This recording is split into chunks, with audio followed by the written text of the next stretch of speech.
Welcome to AGORACOM, the Small Cap Epicenter, and AGORACOM TV, a daily, fast-paced, edgy show bringing the best press releases out of the small cap world every morning at the open so you can hopefully profit from them and maybe even find your next great small cap investment. It's Tuesday, March the 10th. I've got 8 press releases for you, so I'm going to skim them a little bit more, but 8 great press releases for you from all over the place. Let's start you off first with Solar Holdings, trades on the NASDAQ under JASO. They announced their their fourth quarter results and 2008 financial results. They're a manufacturer of high-performance solar products. Here are some of the highlights. Q4 revenue, $144 million. That's above guidance of $124 million. Annual shipments, 277 megawatts. That's above guidance of 250, 260 megawatts. Full year revenue, $800 million, up 102.6%. You know why we love these Chinese small cap companies. Operating income, $101 million versus $65 million. Big jump there. However, net loss per diluted ADS was 34 cents a share. So not sure why that occurred, especially when you compare that to net income of 43 cents per ADS last year. So go take a look at that. For 2009, the company expects revenue to be in the range of about $830 to $950 million, and target for total production is between 500 to 550 megawatts. The company closed yesterday at $2.07, just above its 52-week low of $1.55, way off its high of $27. So pretty good numbers here. Take a look. Fortsum Business Solutions trades on the venture exchange under FRT.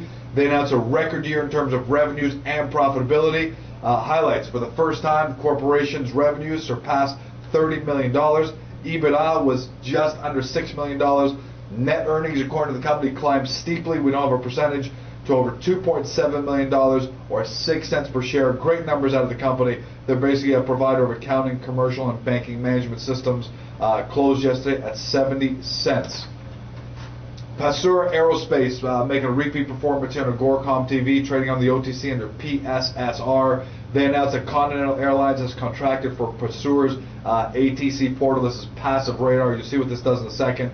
It's an efficiency program that enables airlines to determine in real time the most effective airport arrival and departure rates based on a variety of data. Basically makes them more efficient, especially in today's day and age. Les Parsons, Managing Director of Air Traffic over at Continental, said this is going to help us manage airport operations at our New York hub, at New York Liberty International Airport. The program has proved to be an important component of our ambitious and successful traffic flow management program. Always great when a small cap company gets that kind of a quote from a big company like Continental. They closed yesterday at $2, sitting close to their halfway point for the 52-week trading range. Taiwan Semiconductor trades on the New York Stock Exchange on TSM. Not usually reporting New York Stock Exchange companies around here, but prices nowadays are low enough that almost everything is reportable on AGORACOM TV. They announced that they're raising guidance, signaling a Q1 bottom. I really like that a lot. The company is sharply raising its Q1 sales and margin forecast due to rush orders from China, indicating a trend of falling sales that began 6 months ago has hit bottom. Those are the company's words, but the data does speak for itself. TSM now expects first quarter sales to reach about $1 to $1.1 billion, which is better than an estimate they made in January, even though it's still lower than Q4. Anytime you can upgrade a recent projection, that's great. The company also expects, here's what I really like, a first quarter and operating profit margin of 0 to negative 2%. Doesn't sound great, but that's way higher than the negative 15 to 19% the company previously announced. So obviously significant growth there they're expecting in terms of both revenue and income. Great quote here from CFO Laura Ho. First quarter business expected to be better than the company's previous guidance, primarily due to rush orders from customers, especially from the mainland Chinese market, and a stronger U.S. dollar. They closed yesterday at $7.74. What I liked about that, though, is potential signaling of a bottom. ChinaTel, who was on just a couple of days ago, announced today that they're acquiring Peruvian telecom service and equipment provider PASSUR. ChinaTel trades on the OTC under CHTL. They purchased 95% of PASSUR's outstanding stock for about $2.75 million. And as you can imagine, PASSUR holds a whole bunch of licenses with respect to local, international, VoIP, internet, all those things. Plus, they've got the great network in Peru in order to be able to assist ChinaTel and bring that all together, looks like, under one interconnected service. The Parasat will serve as ChinaTel's entry point into the hot Peruvian telecom markets, said George Alvarez, ChinaTel CEO. Internet access is one of the fastest growing segments in Peru's telecom sector. So great. Obviously, ChinaTel making some future investments there, and like to see that, especially in this environment. They closed yesterday at 79 cents, way off the 52-week high of 329, but still healthily off their low of 22 cents. West Timmins Mining, a little bit of resource news. They announced they traded on the TSX under W28TM. They announced that they intersected 60.5 meters, grading 1.03 grams per ton of gold. This is at their 100% owned foreign property in Timmins, Ontario. It came at a hole 0833, which intersected gold mineralization, the main one that I told you about, including 3 separate high-grade intervals. Go take a look at the details there. They say that this hole extends the west zone and high-grade subzone by 45 to 50 meters along strike. They closed yesterday at 40 cents. Let's see here. Xing Mobile trades on the New York Stock Exchange under QXM.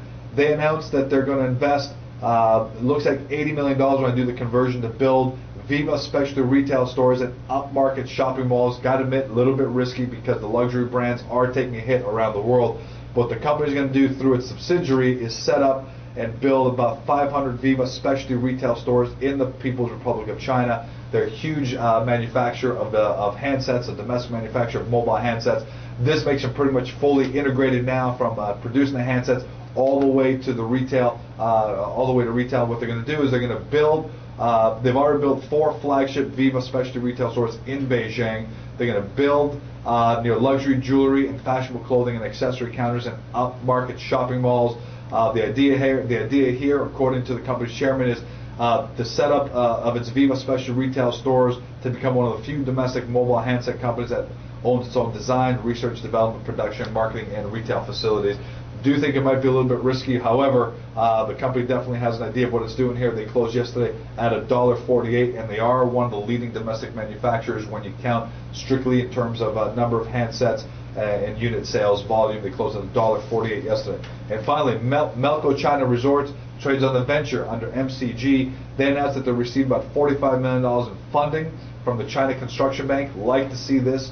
Usually a loan doesn't make onto AGORACOM TV. However, you'd like to see that infrastructure investment is still taking place in China based on the company's on the nation's stimulus program.